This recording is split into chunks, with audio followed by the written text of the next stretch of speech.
Palestra de hoje sobre diversidade e inclusão. Venham todos, sejam bem-vindos ao Diversão Offline. Então vamos começar aqui a nossa programação de hoje com agradecimentos à Hasbro e à Ludus Luderia. Diversão Offline apresenta no palco DOF o jogo Diversidade e Inclusão, um jogo da game designer Carline, que eu gostaria de chamar aqui ao palco agora, por favor. E os seus convidados. Obrigado. Bem-vindos. Muito obrigado, Arnaldo. Obrigado, bom dia.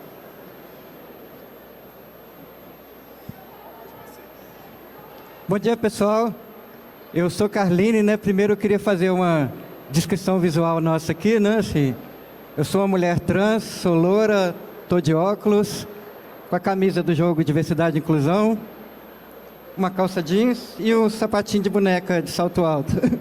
E estou aqui com meus convidados, o Tomás Queiroz, da Cordilheira Games e mentor de Game Design, que já formou diversas turmas, inclusive é meu mentor de Game Design. E o Vitor Lambertucci, da Profera, né, que é um consultor em diversidade e inclusão para empresas, né, e um dos top aí do LinkedIn em RH. Obrigado, Carline. Obrigado pelo convite. Uma breve audiodescrição minha também. Eu sou um homem branco, de 1,80, cabelo preto, camisa estampada e calça jeans. Muito bom, eu sou o Vitor Lambertucci, pessoal, mas podem me chamar de Tucci, que é o meu apelido, fiquem à vontade.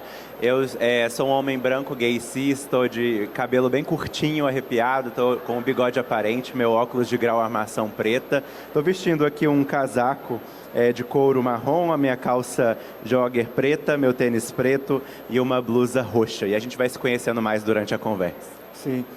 Eu sou a criadora do jogo Diversidade e Inclusão, né? Que é um jogo que foi produzido pela Lei de Incentivo à Cultura com o incentivo da Prefeitura de Belo Horizonte. E é um jogo que ele reproduz a vida de uma organização, né, que está implantando uma cultura inclusiva. Então, nele, a gente utiliza os nossos afetos, né, para combater os preconceitos, contratar uma equipe diversa, né, dos vários grupos de representatividade, implantar projetos de diversidade e inclusão na organização e conquistar as metas, que são os impactos positivos da cultura de diversidade, tanto para os colaboradores, quanto para a empresa, a organização, a corporação, quanto para os stakeholders, a comunidade do entorno e a sociedade em geral, para criar uma cultura mais inclusiva. Boa, Carline. Esse projeto foi muito interessante que a Carline trouxe, e eu acho que o que é legal para a gente entrar na discussão aqui hoje, né, é a gente falar como a diversidade está entrelaçada com a criação de jogos e como é que a gente pode falar sobre isso, além de um produto, um projeto muito legal que é exclusivamente sobre isso, né, onde a gente consegue colocar a diversidade em outros jogos que não são só sobre isso, né, porque é também sobre representatividade, né. Eu acho que isso é muito importante, né, uma coisa que lá na Cordilheira a gente preza muito, né? Nos nossos jogos, nos personagens, a gente sempre tenta trazer uma representação diversa ali, né? Pessoas de várias etnias, pessoas de vários tipos de corpo, a gente tenta trazer nos personagens ali, porque eu acredito que isso de visualizar é muito importante para as pessoas se verem nos jogos também, né? Nos jogos que eles se divertem, que eles curtem, verem que, beleza, várias pessoas estão aqui, né? E Vitor, como é que é no teu trabalho essa aplicação, assim? Boa, gente, bem legal. Trazendo uma visão de negócio, né? No caso, eu trabalho com empresas, como a Carline falou, com treinamento e desenvolvimento, e levando essa cultura inclusiva a partir principalmente de capacitação, de letramento, sensibilização para RHs, né? Profissionais de recursos humanos, lideranças e a equipe como um todo. E aí isso é muito importante, né? Porque quando as pessoas se veem representadas, não é só sobre bem-estar, sobre impacto social, é também. Mas é a maneira com que a empresa se conecta mais com os seus públicos, né?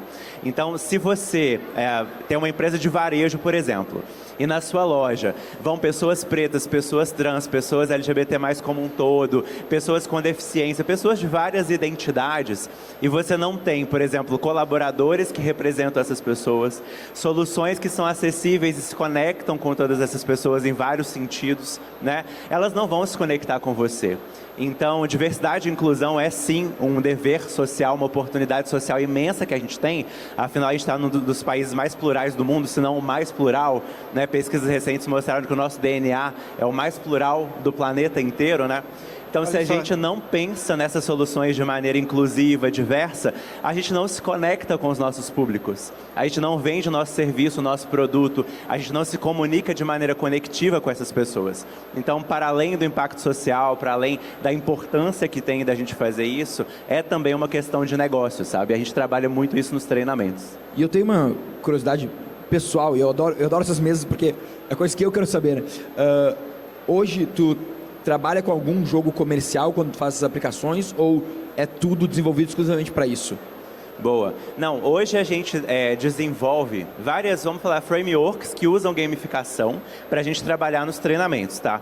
Então eu tenho várias dinâmicas de grupo, atividades, exercícios que se baseiam, né, na linguagem do game, e também tenho plataformas de gamificação que ajudam a gente com diversas ferramentas, desde o famoso quiz até um game online, né, de perguntas e respostas, tipo um show do milhão da vida, e outras possibilidades que a gente usa. Agora, trazer o jogo físico, né, como que Carline e vocês desenvolveram, é muito legal porque tem essa coisa do tato, da conexão, da troca, né, que às vezes o online, ele escala o conhecimento, mas ele não propicia essa coisa tão tete a tete. Por isso que eu acho que o jogo de tabuleiro é tão legal e, né, me conectei com a Carline para a gente começar a aplicar nas empresas o jogo também.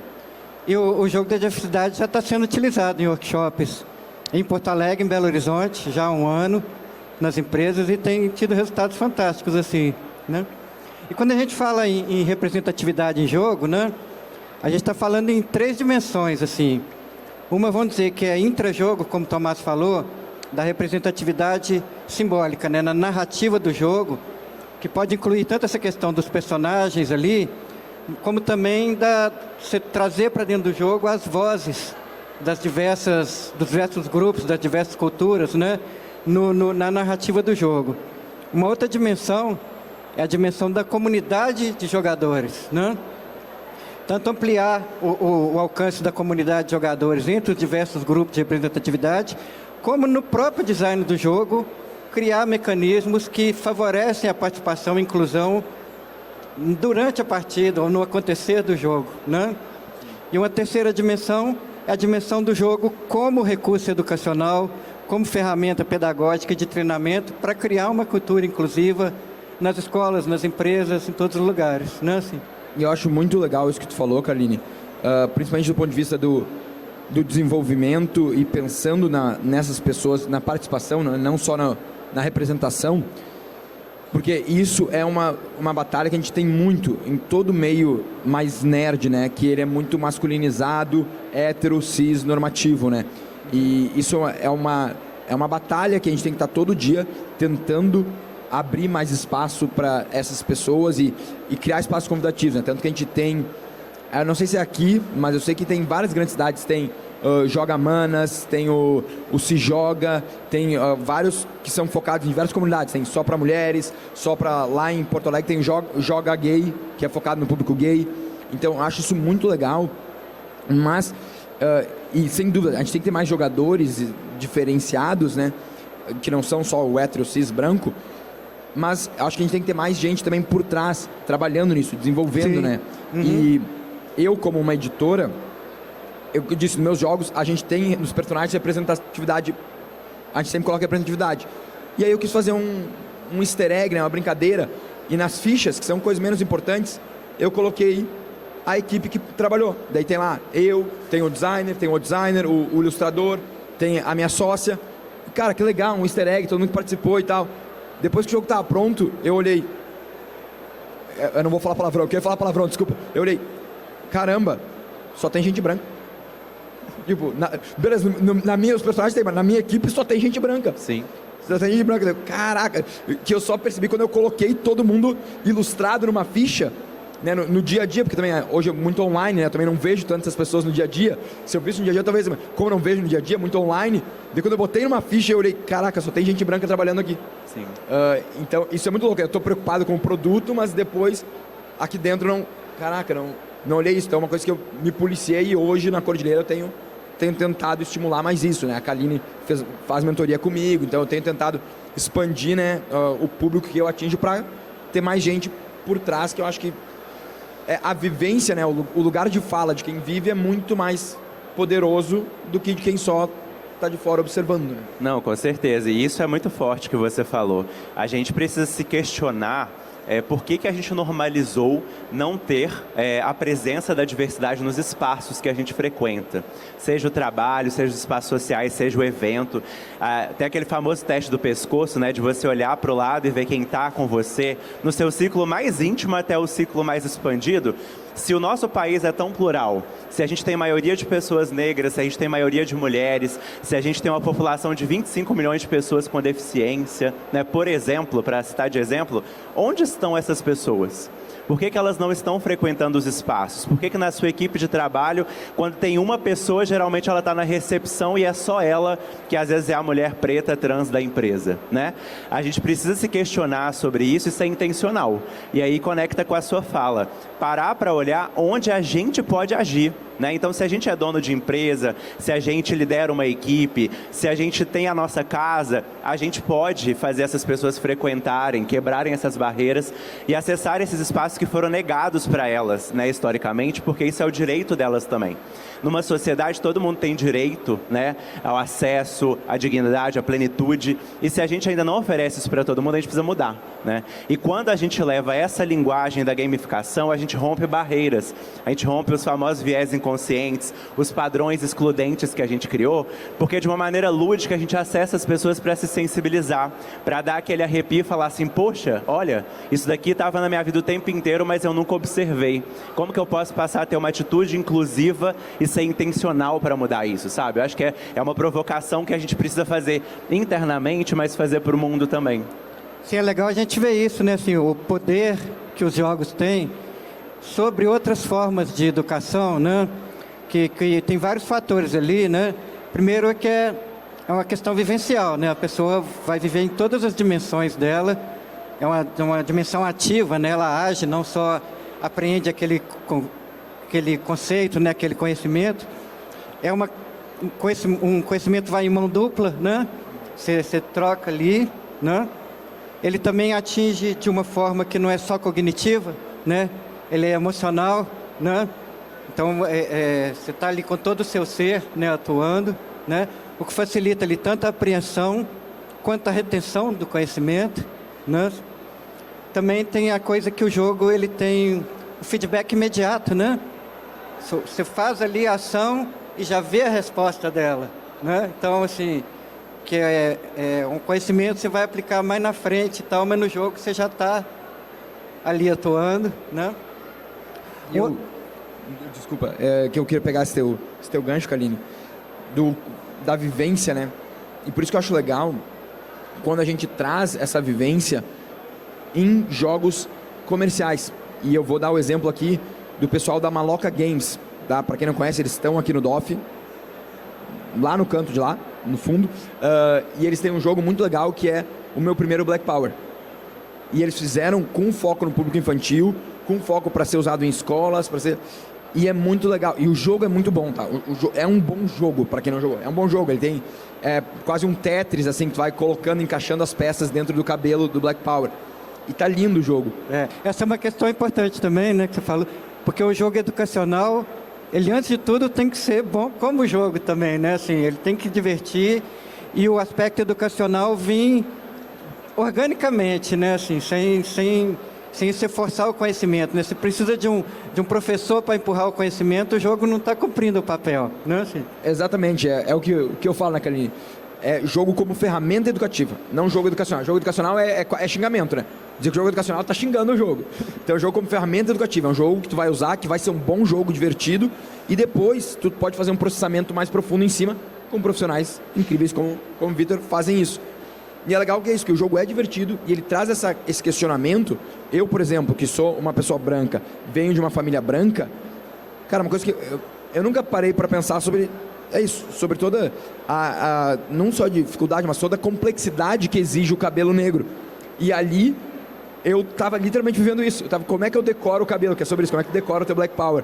Então como é que eu decoro o cabelo? Tu tem que encaixar as pecinhas e tal. E fez eu viver isso, por mais que não viver na pele, mas viver através daquela experiência lúdica, assim, né? E então isso eu sinto que é muito forte.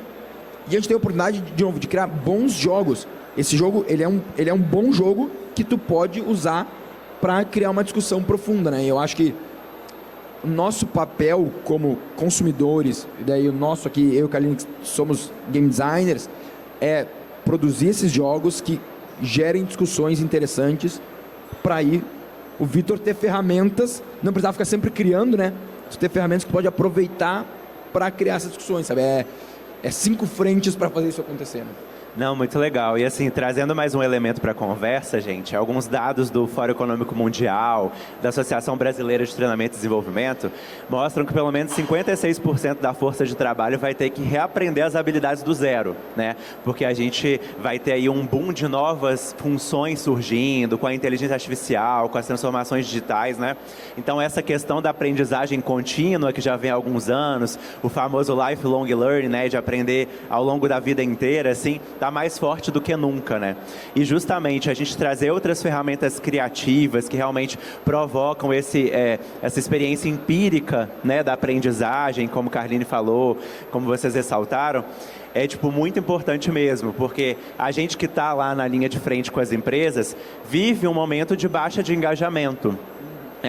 Não por falta de interesse simplesmente, mas porque as pessoas estão estafadas, né? A gente vive na era da infotoxicação, toda hora tem uma informação nova, tem guerra acontecendo, tem a inteligência artificial, né? Enfim, transformando o mercado, tem um tanto de coisa, além de toda a sua vivência pessoal, que já não é pouca, né? Então, tá preocupado com o mundo acabar, com perder o emprego, e daí... com a ração do seu cachorro e assim vai, sabe? Então é muita coisa mesmo para a nossa cabeça, e aí é natural que tenha, né? Com toda a rotina de trabalho que é maçante, né? Você ter essa baixa de engajamento, diminuir a quantidade de pessoas que se conectam com o treinamento e desenvolvimento. E aí ferramentas criativas, inovadoras, elas são muito importantes para isso. Um formato que a gente desenvolveu na Profera, né? Que é a minha empresa de educação corporativa, é o cinema educativo. Então a gente passou a usar cenas de filmes e séries para educar sobre diversidade e inclusão, sobre carreira, sobre liderança, atitudes, né? E isso tem sido um grande sucesso, assim. Só nessas últimas semanas a gente teve Santa Catarina, em Bragança Paulista, agora vai estar em BH com esse formato de cinema educativo, porque as pessoas querem algo novo. E esse formato, ele não deixa de provocar e fazer a aprendizagem acontecer, muito pelo contrário, ele faz acontecer de um jeito mais interessante e conectivo com quem está do outro lado. E muitas vezes, quando a gente fala de inclusão, né, que é o nosso tema transversal aqui nesse painel, são temas que as pessoas ainda não se conectaram. Por falta de vivência, por a gente viver num padrão muito ainda excludente, por falta de interesse, às vezes também, né? A gente precisa se provocar nisso. E aí, quando a pessoa assiste uma cena de uma situação sensível, cotidiana, que ela desconhecia, ela acaba se conectando com a personagem, com a narrativa que está sendo apresentada ali, e ela sai um pouco daquele gelo de não ser com ela, não ser responsabilidade dela, não fazer parte da vida dela, e ela se conectar com outro ser humano que está vivenciando aquilo, né? Então o filme também tem esse potencial. E aí no game eu acho que super, né? Essa troca, a coisa de você estar ali experienciando uma ação igual no jogo, né? Diversidade e inclusão. Você propor uma ação para trabalhar uma situação de preconceito, uma situação sensível na organização. Poxa, você se coloca no lugar de protagonismo, de entender a sua responsabilidade ou a sua corresponsabilidade de mudar essa situação, de criar um ambiente que é acolhedor e impulsionador para todas as pessoas. Porque no fim do dia isso é bom para todo mundo. Quando a gente fala de acessibilidade universal, quando a gente fala de inclusão, se é um lugar que me acolhe, que eu me sinto pertencente, que eu posso ser quem eu sou, isso é bom para mim, isso é bom para a Carline, isso é bom para todo mundo que está aqui, né? Para o Tomás, para todo mundo que está aqui. Então é muito importante a gente pensar mais sobre isso e agir intencionalmente, sabe? Você falou do ambiente do jogo, é um aspecto interessante, porque o jogo ele também cria um ambiente seguro para você trabalhar os conceitos, por exemplo, dentro de uma empresa, né? A pessoa pode no dia a dia ali ela ter limitações emocionais ou de expressão, né? E o jogo cria um ambiente seguro, tanto assim por criar esse escudo emocional que a pessoa pode se liberar, expressar, né? E exercer ali um papel do personagem e também a consequência das ações, né? Ela é testada ali no jogo, né? Sem o efeito, o impacto que teria da ação no, né? Então, E eu quero aproveitar e vou agora falar um pouco mais, né, elogiar aqui o trabalho que a Karline fez no Diversidade e Inclusão, porque é muito legal, porque isso, o ponto de vista empresarial, né, eu como uma empresa, diversidade, tá? Para quem está empresa ouvindo aqui, não sei quem aqui na plateia é de empresas, diversidade e se sentir acolhido, isso é dinheiro, te dá dinheiro, é simples. Se tu não quer ser uma boa pessoa, tu não quer ser uma boa pessoa e acolher as pessoas, no final das contas é melhor, porque a pessoa se sente acolhida, se sentindo acolhida, ela vai se conectar com a tua marca e vai querer consumir mais da tua marca. Então, é o que eu digo, cara, se tu só quiser pensar no financeiro, vai ser melhor para ti. E é legal que a Karline, e a gente trabalhou muito isso quando a Karline desenvolveu esse projeto, né? Eu estava na mentoria, né, dando mentoria para ela conseguiu simular isso muito bem no jogo, porque conforme tu contrata pessoas diversas, elas vão te dando bônus passivos.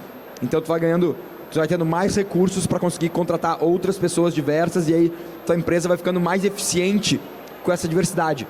Então ela conseguiu aplicar, né, a diversidade da empresa numa mecânica que gera um benefício para empresas, né? Então é legal que a pessoa que às vezes, né, talvez tenha seus preconceitos, começa a ver, não, pô, isso aqui gera benefícios, isso aqui torna a minha equipe mais criativa, a minha equipe mais intencional, né? Então isso é muito crucial, né? Porque nas empresas, quando a gente começa a subir algumas camadas, a gente vai embranquecendo, ficando mais cis e ficando mais hétero, né?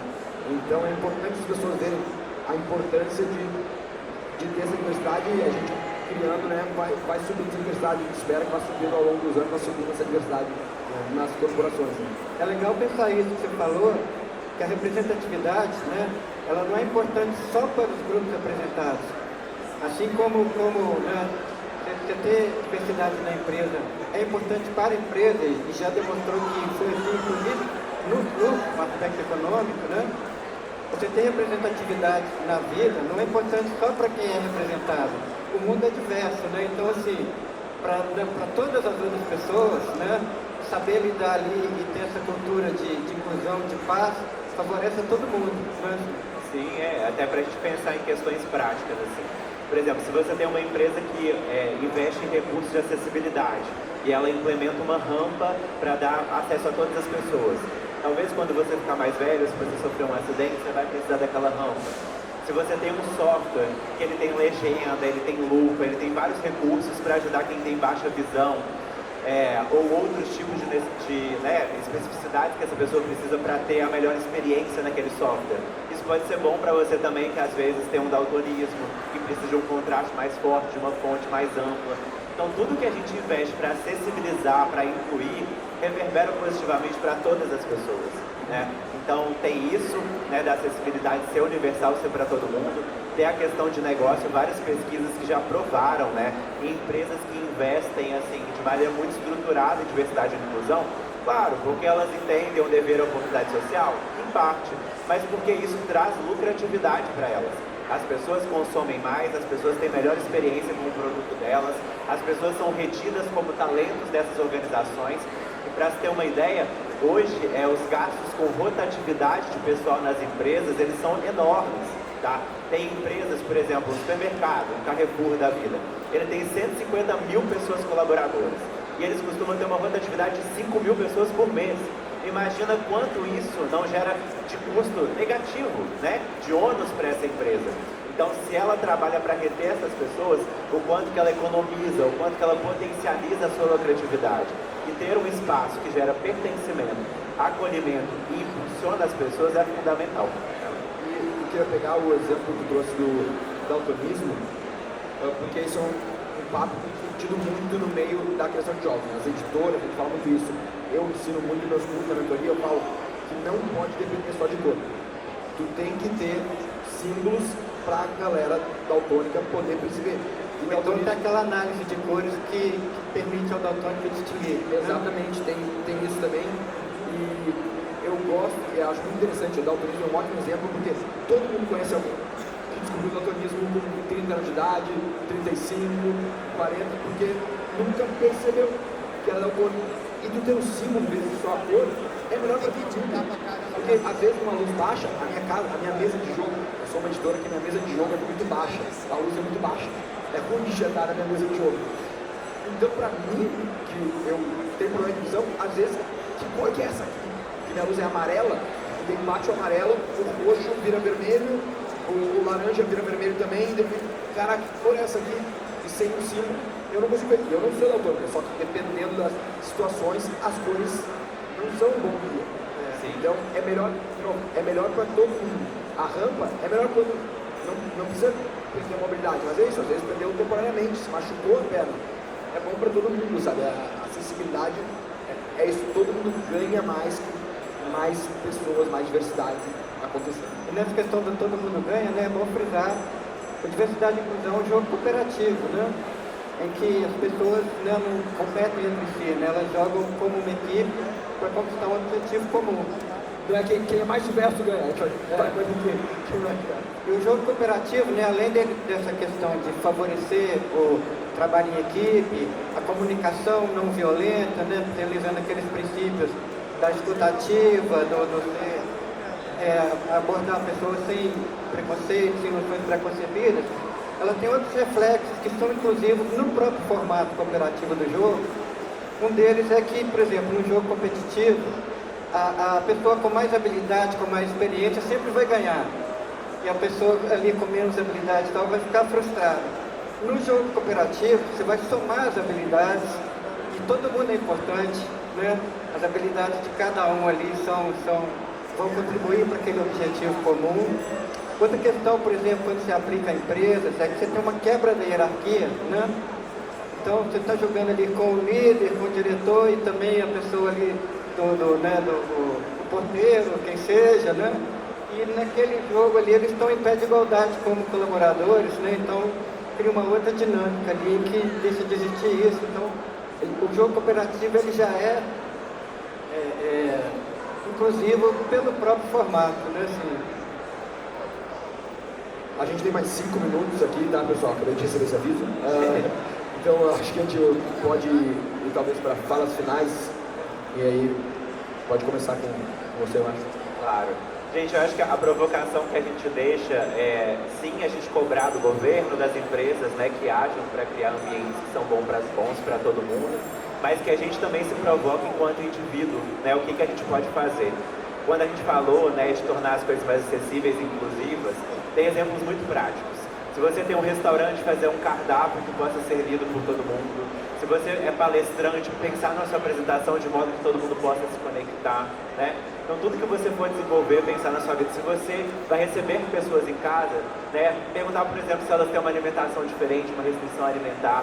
Então, são questões assim que são tatos, que são humanas, que às vezes a gente vai esquecendo.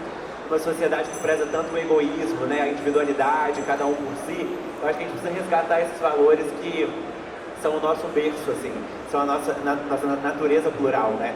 Eu sempre falo que não é porque a gente normalizou um padrão excludente que essa seja a nossa natureza, porque é muito diferente. A nossa natureza é diversa, é plural. Nós somos multipotenciais, nós somos seres complexos, né? A gente sabe disso. E cada pessoa sabe as venturas e as desventuras de ser quem se é, né? Os obstáculos e as potências que você carrega com você mesma, com você mesmo. Então, se a gente puder deixar a nossa contribuição, acho que são pequenas coisas que não vão te custar tanto e que vão reverberar positivamente para você. A gente tem que fazer sem esperar algo em troca, né? Mas certamente quando a gente reverbera, atitude inclusiva, energia positiva, isso volta para a gente com certeza. Eu vou deixar meu contato para quem quiser se conectar comigo. É o @FalaTucci, Fala TUCCI no Instagram. Eu posto bastante conteúdo, trago bastante essa discussão da educação, da inclusão. E o @ProferaEdu, @ProferaEdu da minha empresa de educação. Prazer estar com vocês, obrigado muito pelo convite, gente. Obrigado. É só o início dessa conexão, a gente está conversando mais. Legal, muito obrigado por toda a frase. Eu agora falando do ponto de vista de designer, de editora, eu acho que é isso, pessoal. É importante a gente pensar nisso, vocês como consumidores, é importante estar consumindo jogos que tem valor para isso, que dão representações diversas, que se preocupam com diversidade, independente de ser uma necessidade sua ou não, né? Reforçando aquilo, porque quando vocês compram jogos que têm acessibilidade para daltônicos, que têm representatividade nesses jogos, vocês estão mostrando para o mercado que isso é importante, e aí a gente tem cada vez mais disso, né? Para empresas que não se preocupam tanto, quando eles começam a perder venda porque não tem, aí eles vão se preocupar. Então, vocês podem mostrar com o consumo de vocês o que importa para vocês. E a gente, como editor e quem desenvolve jogos, é se preocupar com tudo isso, tá? E quem quiser saber mais sobre mim, sou o Tomás Queiroz, Cordillera Games é o nome da minha empresa. No Instagram vocês encontram a gente, lá eu dou diversas dicas sobre game design, sobre criação de jogos. E quem quiser criar seus jogos, vai ser um prazer receber vocês. Obrigado, Tomás, bom demais. O tema aqui da nossa palestra, né, Jogando a Semente da Diversidade, reflete aqui as fases do jogo da diversidade, que é as etapas de semear, crescer e frutificar. Né? Então a semente que a gente lança, ela vai crescer e frutificar. Isso reflete em vários níveis, em várias dimensões. Uma delas assim, a gente apreende o jogo, a gente vive o jogo em 3 camadas de identidade. Quando a gente é um personagem dentro do jogo, nós estamos vivendo ali na camada simbólica da narrativa, né?